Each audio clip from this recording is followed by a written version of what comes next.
Do you like anime and a tight economic board game? Well, we're playing Jisogi Anime Studio Tycoon from Esper Game Studios.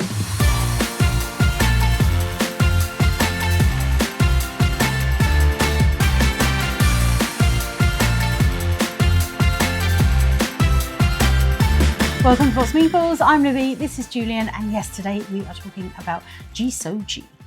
Now, you ever had that time where you've seen a Kickstarter and you thought, that is a bit of me. I do like the look of that game. It's got a theme I love. It's got worker placement, love that. Mm-hmm. But it's finished. And the bits after, that's finished too. And you may have missed out on a fantastic game that's ideal for you. I was in that situation. Yes. I saw Jisogi too late, but they were going to Essen. And they arranged a meeting for me, so I got a chance to talk to the designers and the team behind this fantastic anime-inspired board game. Now, they gave us a copy to bring home with us, so I think it's only suitable that we get it to the table.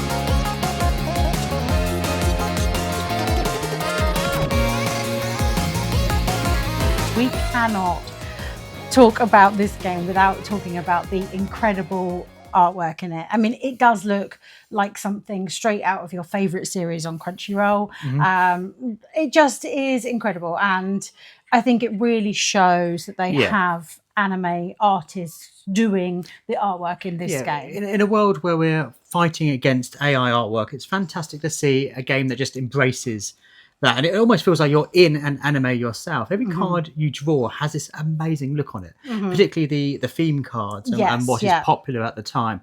And our version has a beautiful hollow effect on the cards. Yeah, like the sort of foiling and everything. And there's some foiling on some other elements as well that you'll see. But I mean, those cards particularly look great. Although I will say a lot of your worker cards also look really great as well. I mean, they all start a little bit dead inside, which is hilarious. And even the way they've done that with that sort of wispy, smoky, lighty thing. I mean, it looks like their soul's been drained from them. out of them. Yeah. But some of the other ones that are more elaborate, more bright and colourful because, you know, they're happier in their daytime. They're having a good time. Doing more. They're having a lovely time. I love the flourishes in that and the different sort of styling and theming to them. Some look quite traditional and some look super punky modern. I think amazing touches on that. It's new art throughout the game. There's no art repetition in here. All the characters look different, and like you're saying, they're from different genres of anime.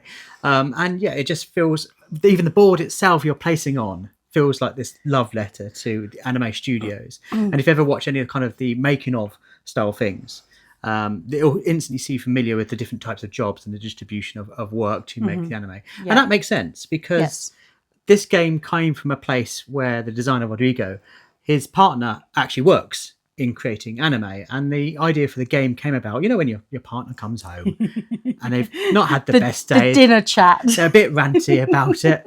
And obviously they talked about the trials and tribulations that you go through while working for an anime studio. But Rodrigo was making notes. He was keeping track of what was being said, and you could see this idea of a game forming.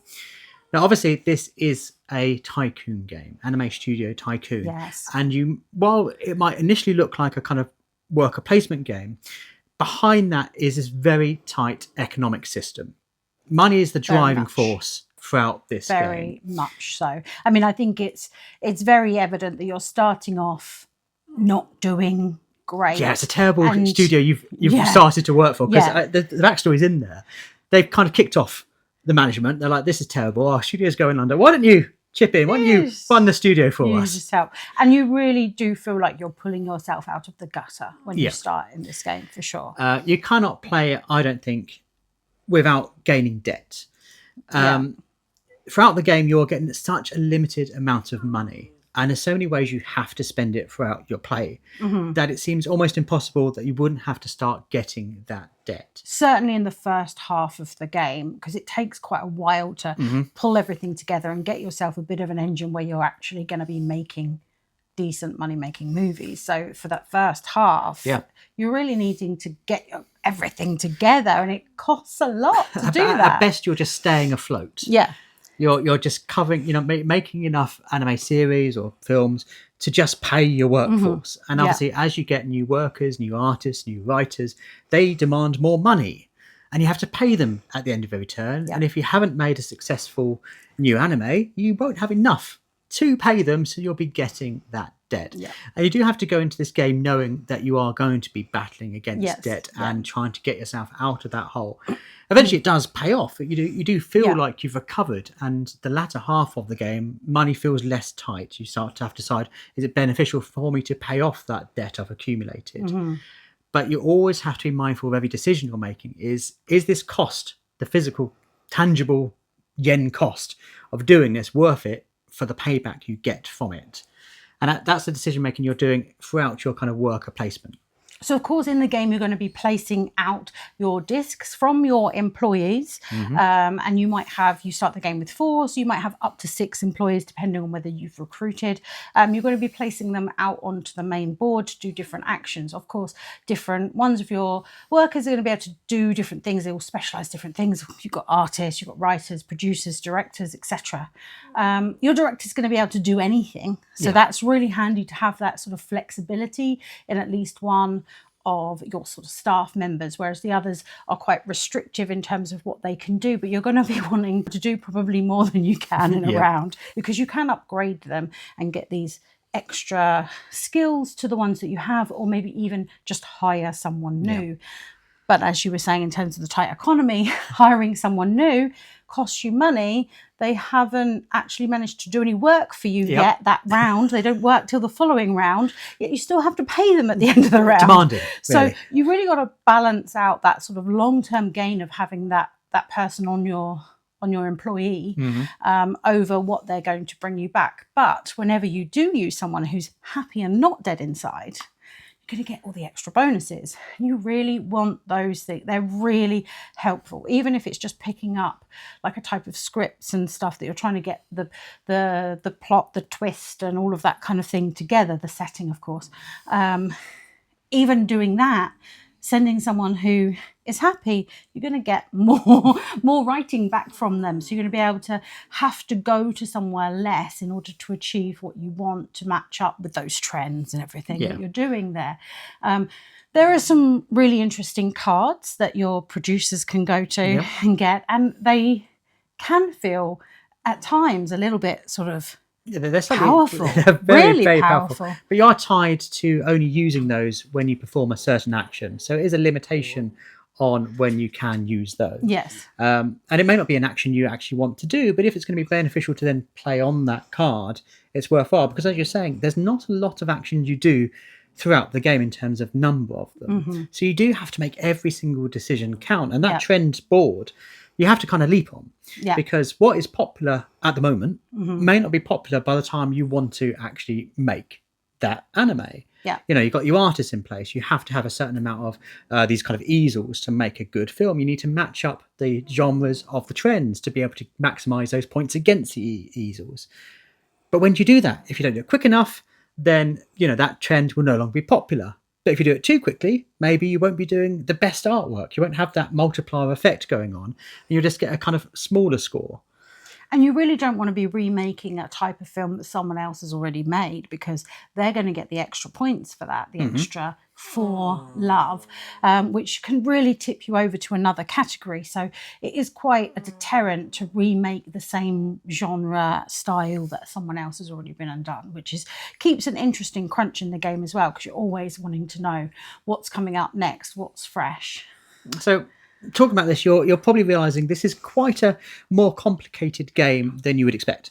I mean, often we see these kind of histories of animation and it's family way. This is a more gamer's game where there is that tight decision space to make those choices in. And At times, when you're reading and learning the book, there's some kind of ambiguities in the rule book, which take a while to kind of get going, and it has got a slower start. Yeah. But by the end, when those things gel together, when you're making a movie or a series that matches up with all of the popular trends, your artists specialize in those, and you are making this mega film, promoting it, and then getting the rewards from that. Yeah, and I feel like at the beginning of the sort of game, you're trying to make any kind of film you can. You're scraping at the barrel, just put something out there, get something back in reward. And then towards the end of the game, it becomes so much more satisfying because you're then looking at making the best possible film that you can, and making the most points that you can out of that, rather than sort of scraping the barrel to do anything.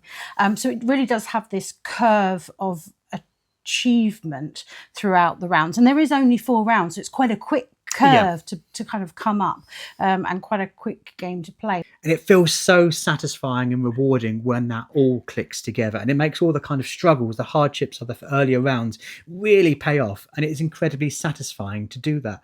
And what's even more great, if you are an anime fan, is looking at the series you've made and realizing, oh, I know what's influenced this. I really love that storytelling part of it. So when you actually go and you make that film and you're saying, right, well, it's this genre from the trend that you've got there, and then what's happening is it's set in here, and then this is the plot, and then this is the twist, and you're really sort of role playing the making out of the film. That's the element that makes this sort of super fun for me. Yeah, if you're an anime fan, you'll go, I know, I've seen that. Yeah. If you've never watched any anime, suddenly this whole world is open to you. And you realise, oh, I never realised there was kind of series set in a high school with a redemption arc and a horror bent. You didn't know they existed, but now you're interested and you want to maybe explore them. Yeah. It's a love letter to those kind of series. And the more invested you are in that, the more you're going to get from this. But underneath it all, if you like a tight, tricky, complicated decision making, there's something here for you too.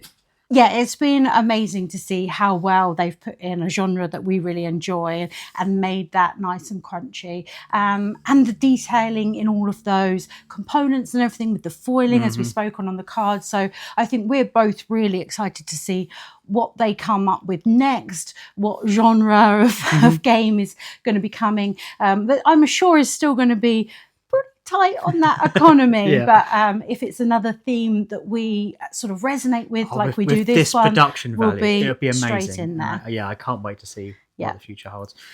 But have you heard of Jisogi? Have you played it at a convention maybe, or did you, like me, had it just passed you by and now you're kicking yourself for not having got hold of this at Kickstarter? Do let us know in the comments down below. And maybe, what is your favourite anime style board game? Or indeed, what's your favourite anime? Do let us know about that. We'd love to know that. Yeah, we recently saw one at a theatre, so we'd love to hear all about your favourites.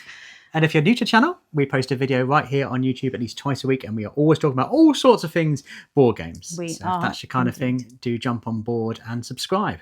Easy to do, but really does help us out. It really does, yes. We really appreciate all of our subscribers. As always, thank you so much for watching. See you next time. Bye.